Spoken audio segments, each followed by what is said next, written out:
Hi, I'm Ty, and I'm a stylist. And you told me to take a pause over. This is Edmunda. Yeah. Hi, I'm Ty. I'm a stylist, and this is Edmunda. Woo! Yeah. So let me just preface this video by saying Tiyesha is the most influential person Oh man. in my life when it comes to anything to do with creativity and Oh man. Don't fashion. really cry, man. Dog. It's too early. Yeah. So early on in my career, when I was like 19 maybe. Yeah, when you were in China. Yeah, when I was in China and I just started school. Yeah. I would bother Tiyesha constantly. I was on Asian time or Chinese time, and she was on French time. French time. Yeah.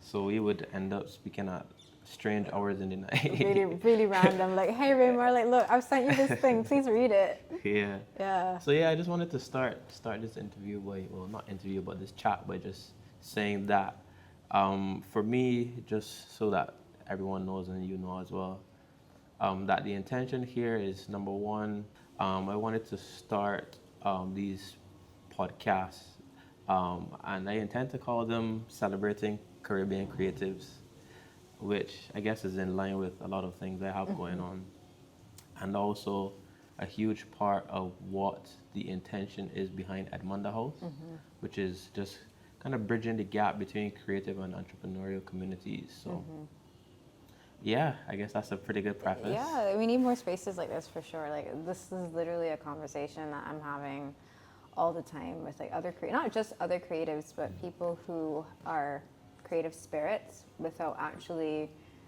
putting hands to make something. Yeah. People who enjoy creative environments and being around people like us.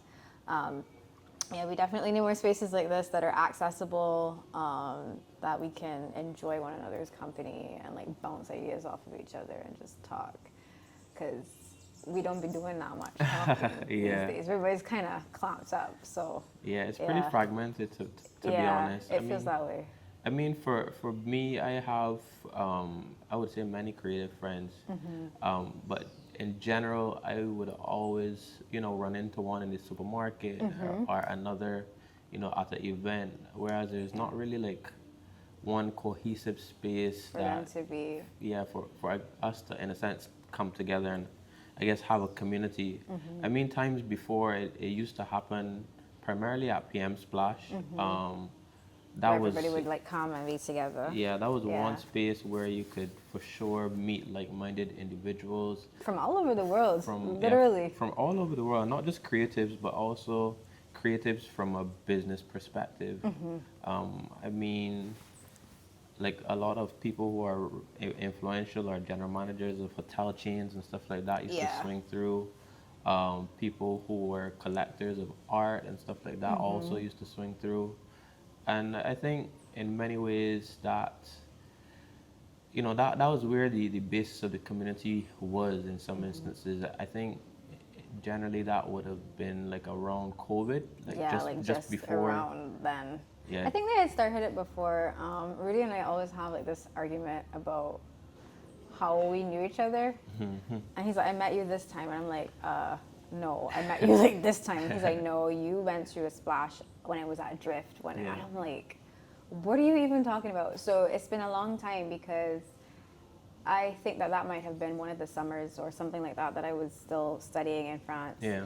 And that is like a literal argument that we have it all the time. I'm like, I don't think that you're telling the truth here, but it is what it is. Maybe your memory is better than mine. But yeah, Splash was definitely one of those spaces that you didn't know who was going to show up. Yeah. And that's such an important thing, like the weight that carried, like the weight that event carried. And now with what I understand to be its liquidation as an event, we now are in need of a space like that. And I was talking to another creative here. We were just sitting down having lunch and discussing things. And she said to me, like, it's all great to like have parties and stuff, but what's the reason for the party? Yeah. Like, what's the purpose of the party?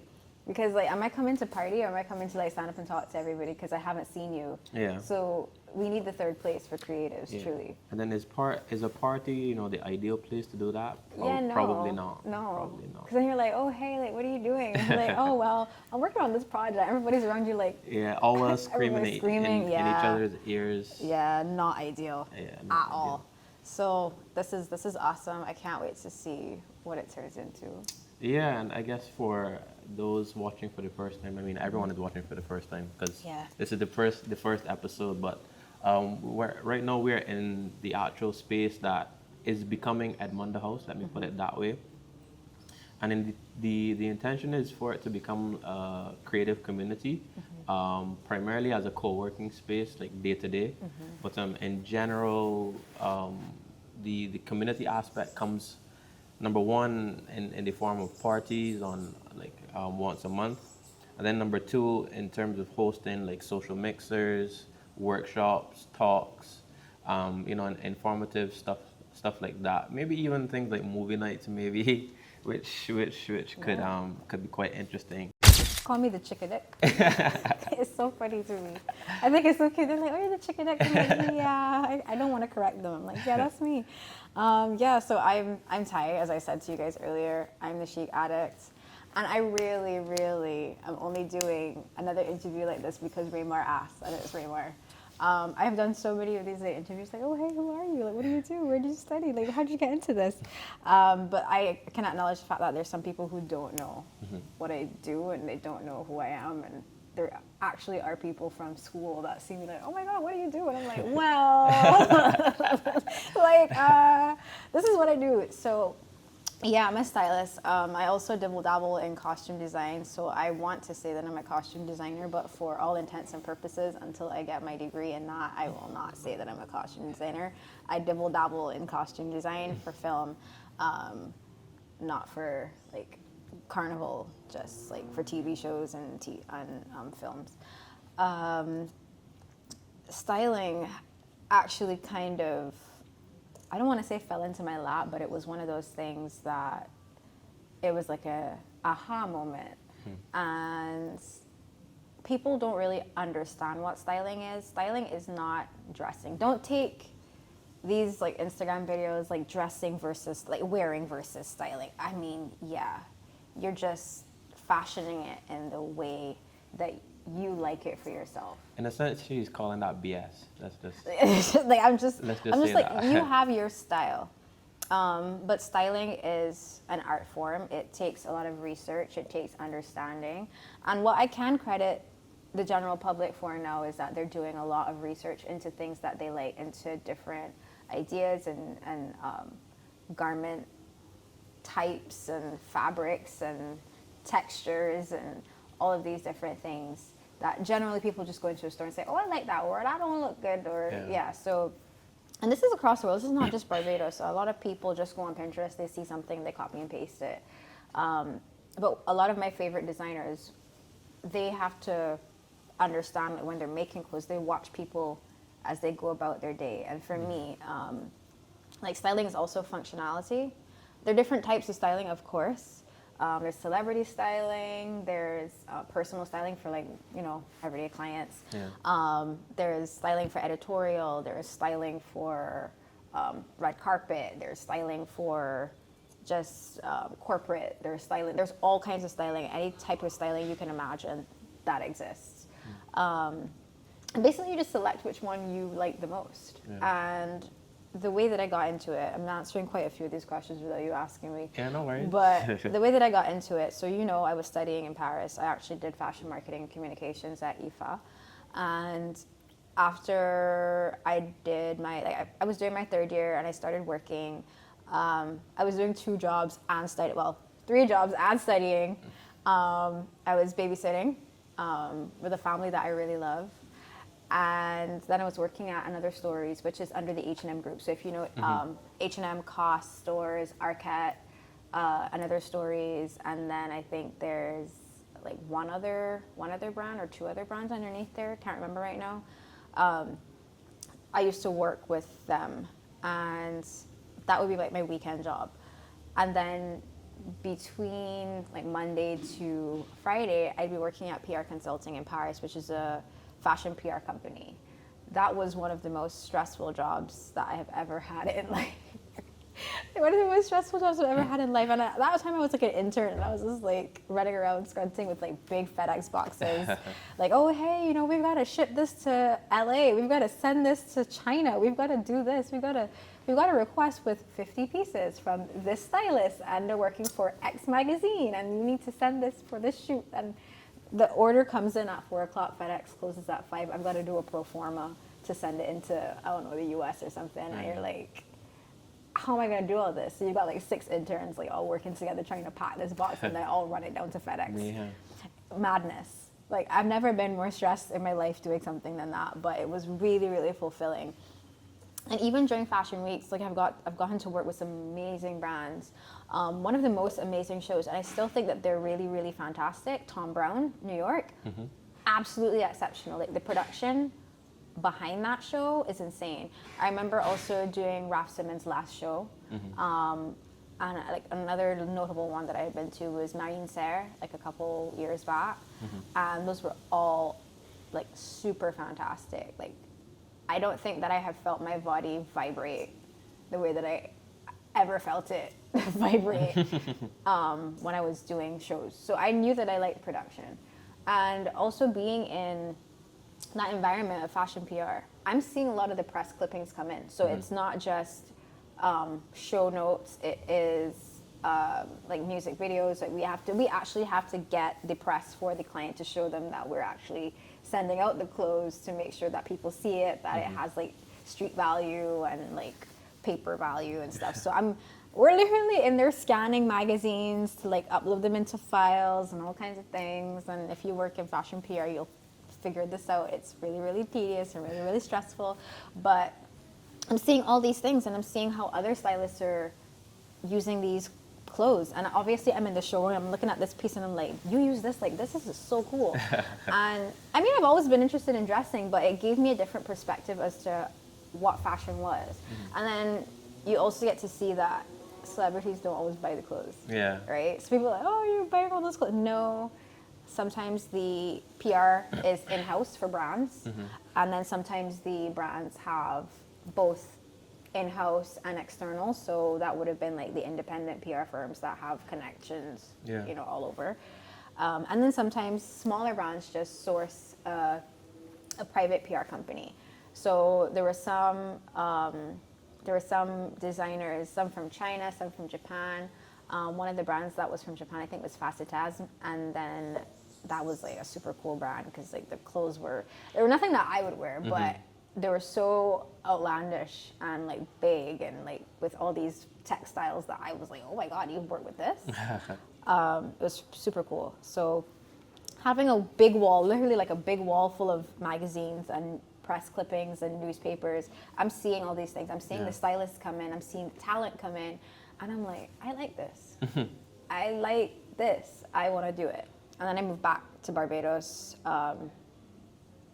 Well, no, I came back to Barbados. I wasn't moving back home yet. COVID kind of forced me back. Yeah. I came back to Barbados, and I landed maybe like November. And my friend Sashay calls me. She's like, hey, Ty, we're doing this magazine in Trinidad.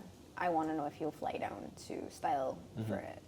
And I was like, you sure? 'Cause I was like, are you sure? She's like, yeah, no, like you do really well. Like I trust you. Like I trust your eye. Like I trust your eye. I trust your creative touch. And I was so nervous. I remember like going to my aunt and being like, my friend want me to fly to Trinidad to go and style a thing for a couple of days.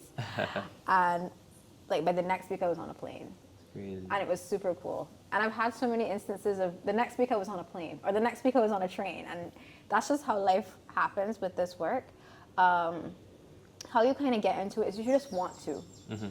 You have to want it. And I always tell people who ask me, I didn't have a checklist of items. I kind of just ended up where my 2 feet carried me, and where my heart was like, all right, like take a chance. You know how many times I fight my parents like, no, I'm not doing that. They're like, oh no, go do that. I'm like, I'm gonna do what I want. And it's not coming from a place of being rude or anything. It was just like, this is what I really, really want. And I have always kind of landed back within this sphere. And I've had another instance recently of my heart being like, okay, this is where you need to be. And my brain's like, we're an adult now. Yeah. We're an adult now. We've got a lot of bills to pay. And the truth is, like, a lot of the creative work, it's fulfilling. It feels good. It feels right.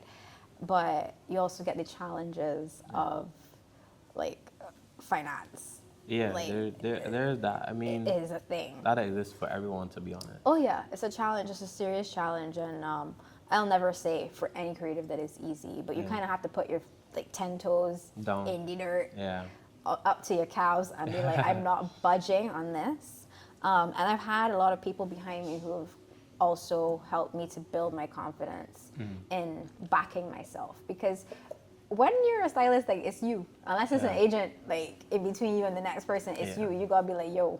You gotta fight all the battles. Yeah, all of them. You gotta do pushback. One of my biggest things, I hate fighting. I hate confrontation. I don't want to say this on camera. I hate confrontation. But I just, I think sometimes pushing back when people really want something, because you know it could be better, you have to do it. Like, you have to do it. And I push back with my parents, I push back with my professors, I push back with a lot of things, and it has done me well. Yeah, to be honest, I think in many ways, like, you have to design your life and make those decisions regardless of what anybody else thinks or what anyone else wants for you. In many ways, only you know what you want for yourself. Absolutely. In many ways, only you know what I guess your ceiling is and what you're shooting for. And so I think, like, your family or your friends could only see the version of you that exists to them, but not the version of you that you want for yourself in the future. And so even for me, I've had many times, you know, even when I guess we first started, I guess I would refer to it as mentorship. That's kind of really what it was. Yeah. But to be honest, in many times or in many ways, when I was in China or what's not studying, like, I genuinely wanted to quit and go 100% pursuing my creative interests. But at the same time, we still live in a real world with a society that has its own expectations of you. Yeah, it's a system. That is built to facilitate or endorse, you know, certain things, whether it be trying to become like a doctor, a lawyer, an accountant. Gosh. And with all due respect, that those things are wonderful, 100%. Of course. But not for everyone. And everyone just does not have the mental capacity to, you know, go through, you know, 4 or 5 years of school. Sometimes for doctors and lawyers, we're talking like about 8 7, years. 8, 9, 10 years. More years. Of specialization. And many of us don't have the privilege of, you know, not having reliable income for 10 years. Oh my God. So there are real life challenges that comes with that, and I do understand, you know, why parents, for example, wouldn't necessarily want to see their child put themselves through or commit 100% to, you Something know, creative versus not. Yeah, to an uncharted path for the most part, because in general that's what creative interests and passions and businesses are. Many of them are uncharted paths and uncharted territories, and it usually is up to the individual to kind of pave their own way forward, and it looks very different for everyone. Whereas I guess for a doctor it looks like med school, and then maybe some time at the hospital, and then maybe some private time, and then maybe starting their own practice. Whereas, you know, for creative, you know, like even for myself, like from going to school, then mechanical engineering, then working in construction, then working in construction but in hospitality, and then, you know, between all of that, continuing, you know, designing clothes, t-shirts, bags, etc. And then now A space. a space, a creative co-working space. So, you know, that's things like that it's kind of difficult to I guess, digest or get people to understand that it looks very different for everyone, and it really doesn't, I guess, go or unfold itself like it would for other practices when it comes to professional practices, or let me call it traditional practices. I would say, or like preferred practices, I would say. Yeah. There's so much. It's not even about it's not about money. At the end of the day, it is really and truly when I put my head down at night, like, do I feel happy doing what I've done? I remember when I had done the work with Karen Binns for WizKid. Everybody's like, oh my God, you style WizKid. I did not do the styling of WizKid. I was working with his team. And Karen was who I was working under. And I remember, I love telling this story because we were on a family trip. And I had gone to London to spend a couple of months there. I say that on the internet for people in England to hear me. But I was spending a couple of months there with Ian because he was studying there at the time too. And I wasn't like working. I had just quit my job. And I was like, all right, cool. I'm going to go to London and I'm going to go and work like in the creative fields. I'm just going to see if I can get a couple gigs.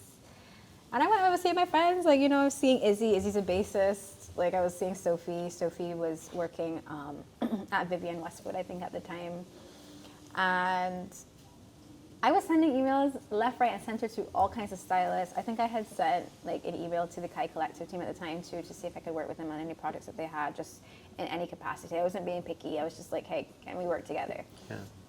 And I remember messaging Karen's nephew because Karen would not respond to me. And I was like, by hook or by crook, I can get you to somebody. I don't care how I get it, I'm going to get it done. So I went through, this is so stalkerish, I went through all her like comments and I was seeing like who she was responding to. Yeah. And I was trying to see like who they were in relation to her. So it was like bad work, right? So I sent an email to this person who I won't call his name so that I won't, so I sent him a message and I was like, hey, I just want to reach out because I'm really interested in working with you guys. And it really was nothing to do with WizKid. I really like Karen's work. She's like one of the OGs. She's like an older stylist that has so much knowledge. She was friends with Jean-Michel Basquiat. And I only found that out after. I was like, yo, this is so cool. From time. So because she was a New Yorker. Yeah. So she's got all of like these really cool artistic references and she's been around like the greats. And when you surround yourself with the greats, you become great by default. Oh, of course. Right? You become great by default. So I pushed and I pushed and I pushed. And I remember him saying, oh, yeah, we're going on vacation. Because it really was vacation time. So we're going on vacation. Oh, we'll message you back or whatever. And I say, oh, right, yeah, sure. You're going to message me back, right? Right. But I don't know, the universe clearly heard me like wailing for something. And Ian's like, Ty, it's okay. Like, you get something. Like, sure, being the supportive partner. Yeah. I'm like, yeah, okay, baby, I know. But I'm here, like, spiraling because I haven't heard anyone back yet. And we are literally in Croatia having fun. I look at my phone, and I get the message back from him. He's like, hey, you in London? Like, we want to shoot on Wednesday. I was like, yeah. I was like, yeah, I'm in London. What? My 2 feet ain't in London, but I am in London. So the next day we were going over to Venice, and I had only told Ian and Neil at the time, his little brother. And Neil was like, yo, that's big, you gotta go. He was like, you gotta go, like, you got to go. I was like, I wasn't not going. Like, that's a good call. Yeah. So I ended up going back to London and was shooting for WizKid. And I was like, yo, I cannot believe that I'm here doing this. And for me, I try not to bring down like how big these things are, but my position was just like assistant stylist, and I was like working with her assistant stylist, and then she was the like main stylist. And there was a day, I always thought she was like not very much a fan of me, and then one day she sent me a message. She was like, do you know anyone that works as hard as you do? And I was like, bro. Like, as a massive compliment. Yeah, like the truth is, and you hear it all the time, you don't have to like somebody to work with them. Like, you don't have to like them at the core. But if you see that they have potential, and sometimes what happens too is other creatives see your potential, and whatever little insecurities they might have might show up, and they might not like you because of that. Yeah, and I'm not saying that was the case, but you know, you just don't know why people don't like you. Like, but she had asked a question, and I had answered it, and I didn't realize that she didn't want me to answer it, and she was upset. And then her nephew was like, yeah, she was a little upset, but I had to tell her that she asked the question, like you just answered. Yeah. So it was a bit weird, but it was really cool because I got to work over like 4 projects with them before it was time for me to come back home. Yeah. And then from there, like when the projects came out, everybody was like, oh my God. And I'm like, yeah, but what's next for me? Right? What was it like working in proximity to, I guess, people on the world stage?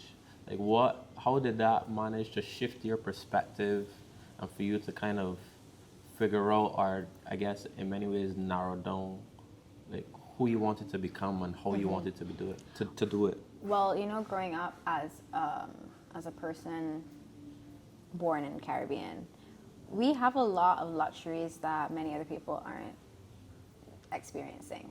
We can afford to go a lot slower, and I say that for a reason. Whenever you see production teams abroad, or even when they come to the Caribbean to work, they're literally on 1,000, not 100, 1,000 from the time they get here to the time they leave. But that's a surefire way to burn out. And I've always heard on sets, you have to look like you're working, you have to look like you're busy, so because you know you charge people, and they're like, oh, we're paying you all this money, you're doing nothing. But I'm like, they're dressed. What do you want me to do? Yeah. Like, you want me to be like, oh, so they're dressed, them like again. they're dressed, they're moving. So you kind of have, it's like a double-edged sword. They're dressed, they're doing whatever they're doing. Yes, you're supposed to be paying attention to the movement of the clothes and stuff, but if you keep interjecting, it stops the process. So you can't keep interjecting. You just need to pay attention to see what's happening. So yeah, you have to pay attention, and yeah, you have to be present. But like, if I'm watching, I'm gonna look like I'm doing nothing because technically I'm not moving. I'm just like watching what's going on. So like, it's a weird thing. But working on an international level, it's just understanding what your role is and making sure that you're there for it, right? Trying to anticipate what the need of the person is next. In your work, practicing your skills and realizing where your weak points are. And I'm very, very, very, very aware of what my weak points are, and I'm always trying to like improve them. So I'm not trying to be the most awarded stylist. I'm trying to be the best at what I do. Yeah. Right? I don't have to have 20 million followers or 20,000 followers. I just need to be good at what I do, and build a network within that as well. It's very, very important. And working on an international scale is definitely like building network organically and not like forcing it. Not like, oh my God, hey, like I really love your work, I follow you. And that's actually how I got the job. He told me, he was like, what made you stand out from all the other people that came to request working with us was how you asked about it. He said, you didn't say, oh, I do this and I do that and I do this and I've done that and I've worked with this person. It's not about you. I was like, is there any way that I can provide service to your team? I am interested in learning, and if you have the time or if you need a team member, I would love to join your team, even if for a short moment, if for a day. Just to get more knowledge. And that approach was so important because as soon as you are bigger than the program, nothing can happen. Because there are a lot of people who roll up on set and they think you're the hot shit. I'm gonna say it. They think you're the hot shit and you're not doing nothing. You don't know how to steam clothes properly.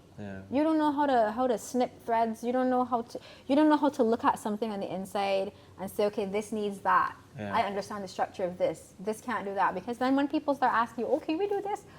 I think, no, oh, can we go in the water? That is a tie-dyed dress. No, that's dry clean only. We cannot do that. So you also you have to establish boundaries, and you learn these things from working with other people and developing those relationships. So like, on an international scale, it's like you learn the do's and the don'ts, and then you learn how to conduct yourself when you come back to a small country or when you're working with like middle-sized or even larger scale people coming to your country. So that's a very important thing for sure. Yeah, for me and from my perspective, I think in many ways that international experience kind of shifts your, I guess, mindset and ideology of what it is to be successful. Not what it looks like to be successful, but what it is like to be successful.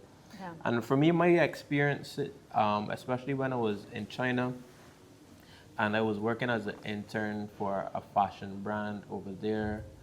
And they're really good, by the way. Like China, their stuff is amazing. Yeah, and I had the benefit of being a part of the team that went to Shanghai Fashion Week, and I was in the trade shows, and being in proximity to people who are there and who are what are who are places that I want to be in the future, I guess shifted my perspective in many ways. And for me, I started to understand that the work comes first, and looking as though, you know, you are being progressive or paving a path forward is very different from actually doing that thing.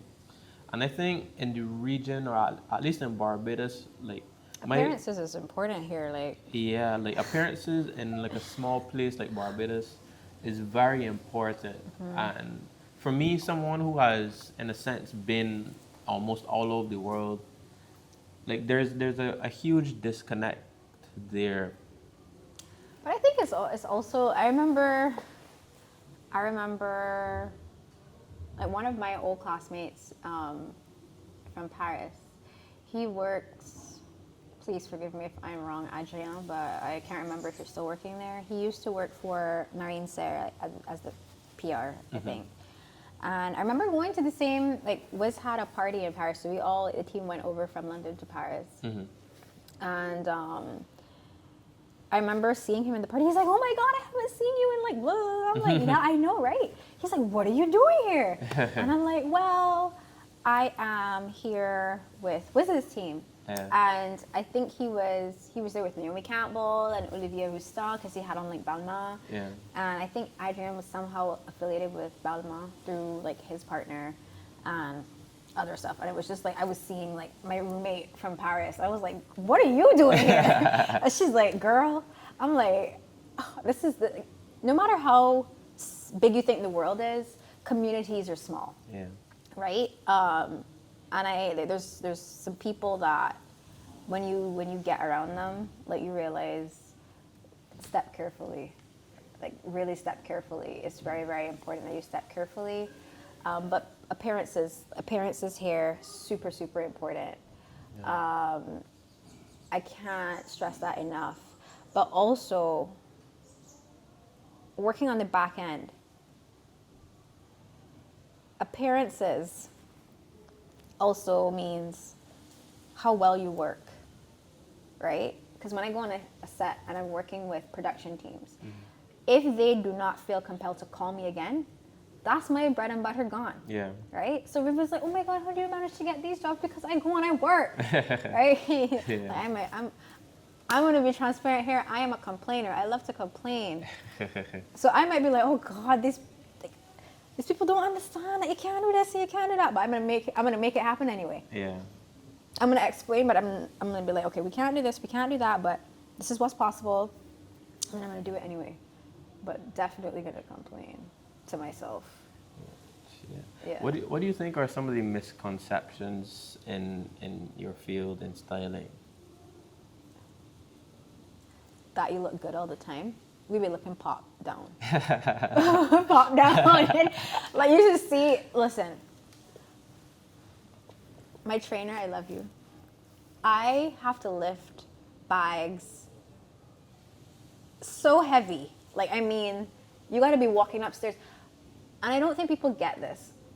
You have trunks of clothes. You got like 7 suitcases of clothes. You got steamer, racks, all these things. And there are people, sometimes they're PAs that will help you, right? But when it's not a big production, who carries all that stuff? You. Literally. If you have an assistant, maybe the assistant and you, or maybe just the assistant. But the majority of the time, it's like, They're like, oh my God, it's super glamorous. Like, oh my God, you're on this set. Oh my God, this is fantastic. Oh my God, oh my God, oh my God. No, I am sweating. I'm on the ground. I'm stitching up things. I'm pinning people. I'm sticking myself.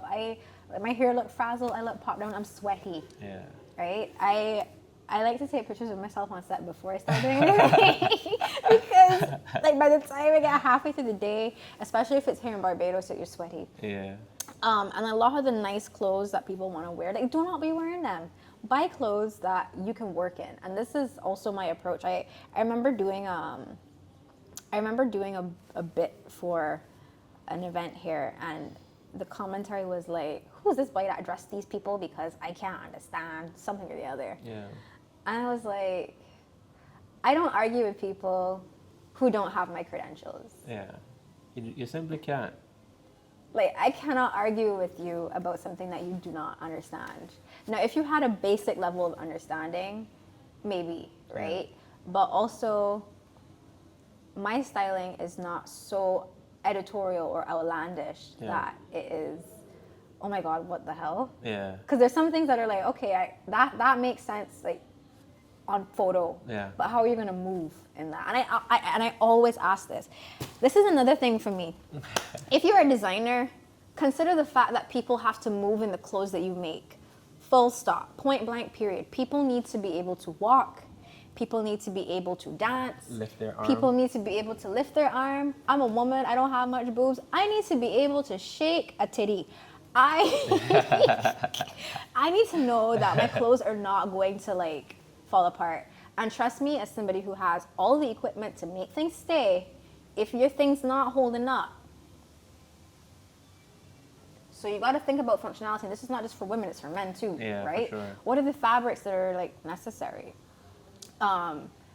And I try not to have so many conversations with too many people about these things because I feel very strongly about it, and then I get like, "Are you dumb? Like, are you dumb?" And I don't want to be canceled for things that I think. But there are things that must be considered. It's not just about looking good. You have to learn to look good with the functionality. And one of my favorite designers is Dries Van Noten. I love his stuff. He looks at the functionality behind things. If you look at Jonathan Anderson, on the flip side, not Dior, not Louis Vuitton, which y'all know I love, at JW Anderson, his stuff is so functional. Yeah. Because it's not gorpcore, but it's like, I could go hiking in this if I wanted to. 100%. Like, I could go slide down, like, mud. Yeah. I mean, I don't want to because they're expensive, but like, I could go slide down mud in this. If I had to roll, like, stop, drop, and roll, I would not be afraid. I'd be like, oh my God, not my JW Andersons, but I would do it anyway because I can. And then on the flip side, like, there's artistry as well. So you have to figure out if you want to be, like, functional or if you want to be artistic, if you want to be both, and how that plays out in real life. And I had to learn that from working with artists, like performing artists on stage, like WizKid's backup dancers, the backup singers. How do they move in their garments? Are they all that hot light? Yeah. Right? Do they wear stockings? Like, what are they wearing? Huh? And there's some beams just moving, sweating all the time. And it has to work. And then another thing, common misconception is that we have unlimited clothes. It's not so. Those are network building exercises that are important. You develop relationships with store owners, designers, et cetera, et cetera. Right now in Barbados, in the climate of Barbados, it is not impossible to have those relationships, but there needs to be, what is the word I'm looking for, Raymar? Like, there needs to be, like, I give you something, but I need to get something back from it. Barter? Not even a barter. It's just like a common understanding. Like a return rate. So, like, if I show your stuff, like, you should be getting sales. Yeah. Right. So, how do you measure a return rate for people? These are not designers. These are store owners, right? ROI, your return on investment. Yeah. So how? That's the word. If you give me, there's another word for it, but it's like a social media word. It's like click through, follow through, like something like that. Yeah. You know what I mean? So it's just how do we as stylists, when we borrow clothes, what are the promises that we make to people, right? Because not everybody, even the store owners, they don't understand. They're like, so what's in it for me? Yeah. Like, because people just come in and borrow my clothes, I'm mashing them up and making them dirty. And it can be incredibly one-sided because at the end of the day, you are, in a sense, using other people's property or assets, and that they themselves use with the intention of turning a profit. You need to have money to style unless you're making the clothes yourself. If you have concepts, sure. If you want to thrift, sure. But you need to have money, especially if you're loaning items, to style. And this is something that I try to explain to my clients. If I am loaning clothes from any store, let's be real, clothes don't cost $10 anymore. And if I gotta go in town and look for stuff, it's not gonna be the standard. If I have a higher end client, I can make something look expensive, but it's not going to have the same touch, or based off of your mood board, town might not have those things. I can go to Sheraton and perhaps find something like that, but it's gonna cost you significantly more. I can even go to Lime Grove. I can come here to Canewood and like find something, but how does that look to the owners? I have to put down a card and say, hold my card number, so that if anything happens, y'all could take that charge off my card. And who foots that bill? Me or the client? You need to have money. Register your business if you want to be a stylist, loaning things. So that's why, you know, for me, it's not just about styling things for fun and like for creative stuff, but you got to make money. This is what I make money from. And I would love to continue to make money from it always, right? And I'm really happy sometimes because I, like, just being transparent, like sometimes I'm like, yo, like what am I doing? Not in the what am I dressing people in, but like what am I doing? And then somebody's like, yo, like you're pretty cool, like you're really awesome at this. And I'm like, oh, thanks. Like, thanks, man. Like, you really kind of made my day, because I didn't even think that I was the hot shit in the world. I'm just like, what am I doing? So yeah, there are so many different misconceptions, namely like that it's glamorous and easy and all you have to do is pull clothes. Like, where do clothes coming from? Yeah, they have to come from somewhere. And then the ideas, the clothes have to match the concept, right? And then that's a challenge here, because there are lots of different concepts. People are like, where can I find this? Where can I find that? And we don't have the access that you do in London, where you can go to like the charity shops or thrift shops, or go and buy something and return it. You know how many times I was in stores and I see stylists lugging suitcases in with the bill and going to the desk and returning it. You do that twice in Barbados, you blacklisted. Yeah, for That's sure. it. 100%. That's it. You just can't do things like that in Barbados. So especially when you have clients coming, like clients need to have budget. Yeah. And I always ask, what's the budget? I remember somebody called me and was like, oh, I heard that you're expensive. I was like, okay, so So now what? so what?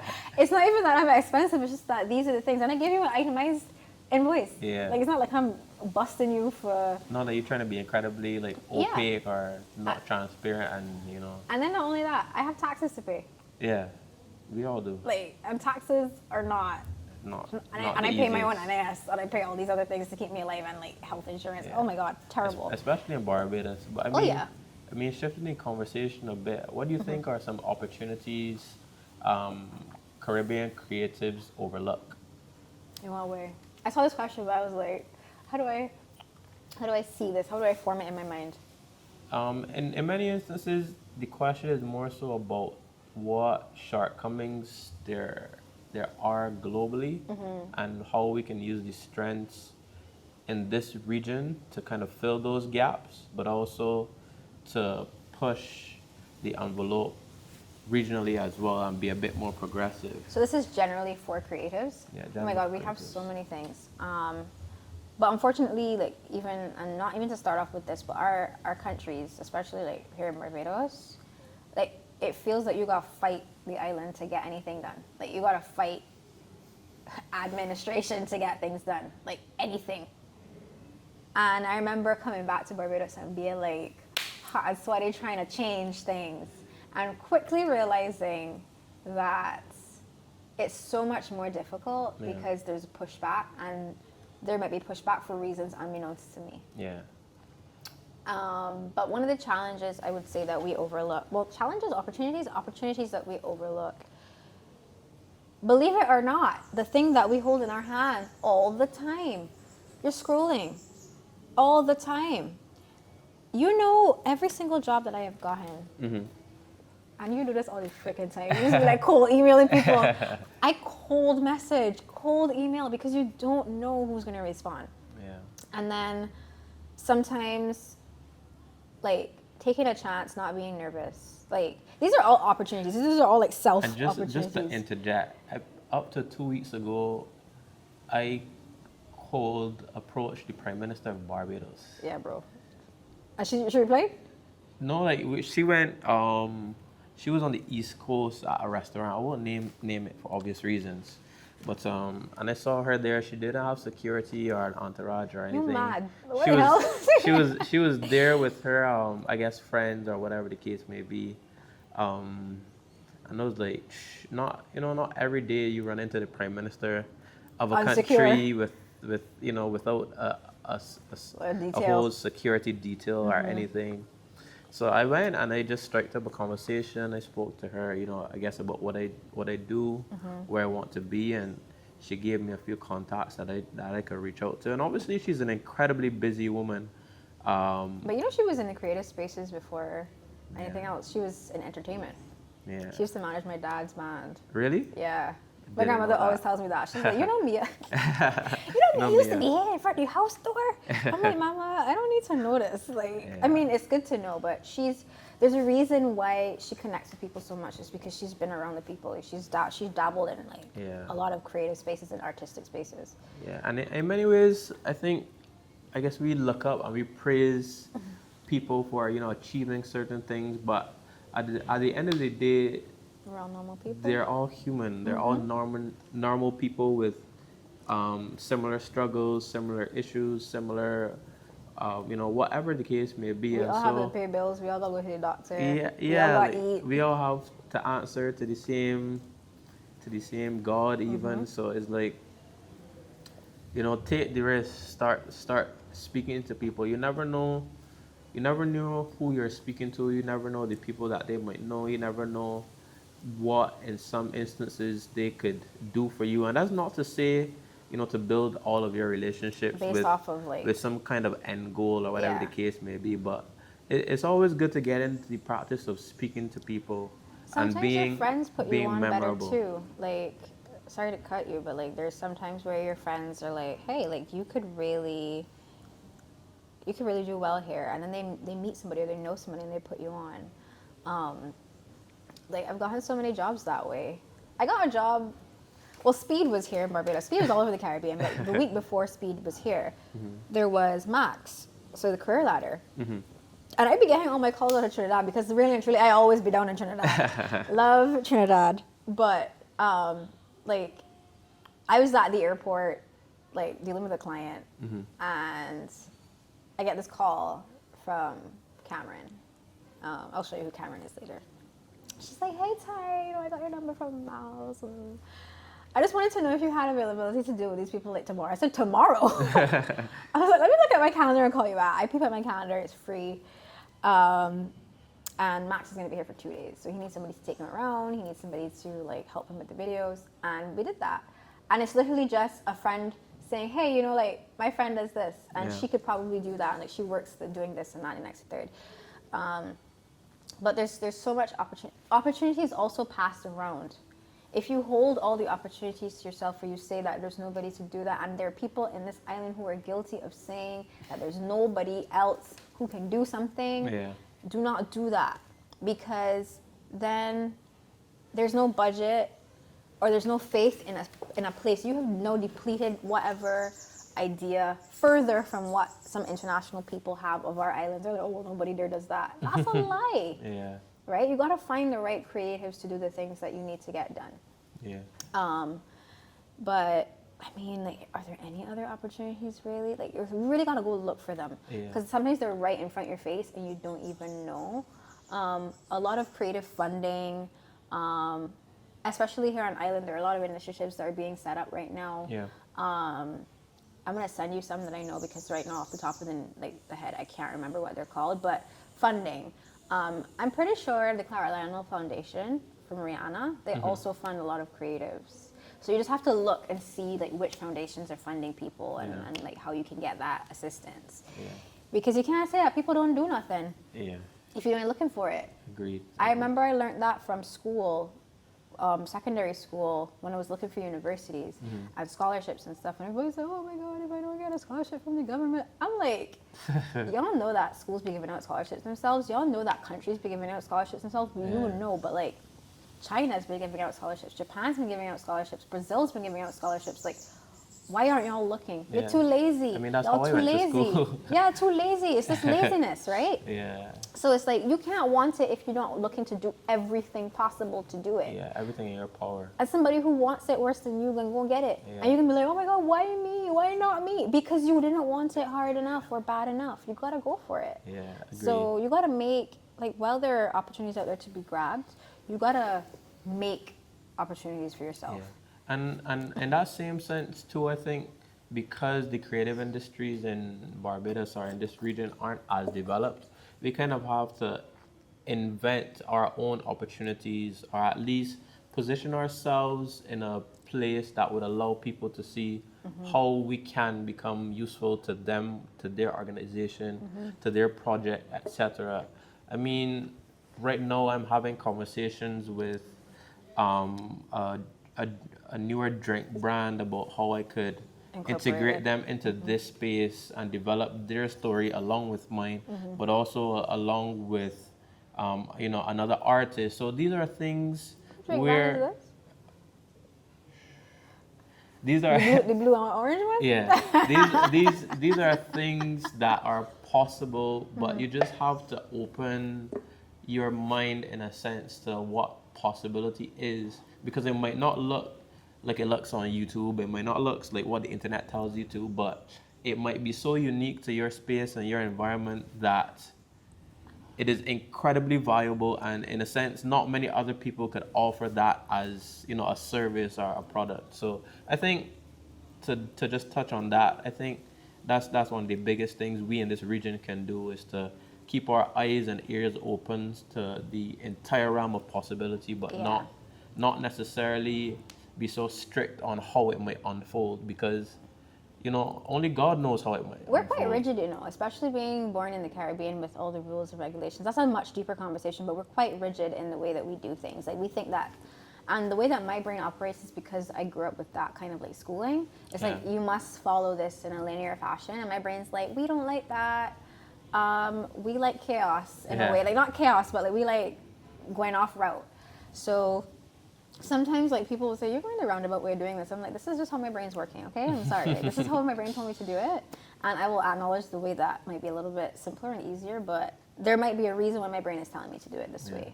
But there's a podcast that I will tell you that I think you should all listen to. It's by our fave, Trevor Noah, my fave, Trevor Noah. And if you know Subway Takes, Kareem Ram, he's talking to Trevor Noah. I was listening to it like on my way here. I was listening to it like yesterday and today. And they're talking about creatives and like how he started like Subway Takes. And the fact that it seems like they're random people, but he's vetted all these people, and he's just like getting their takes on something. And he knows them because, he knows of them because they might be comedians or politicians. He doesn't really do celebrities. Like, he'll do one celebrity every 20 people. So it's just like, he's not hyper-focused on celebrities, and then people always end up seeing the celebrities, and they're like, oh my God, it's not like organic anymore. And he's like, well, you're only seeing the celebrities because you engage with celebrity content. 100%. So you can see more authentic content based on what your preferences are, but if you're not interested in the right things, this is another thing, if you're not interested in the right things, then you won't find the right road. If you focus on the wrong thing, you won't find the right path.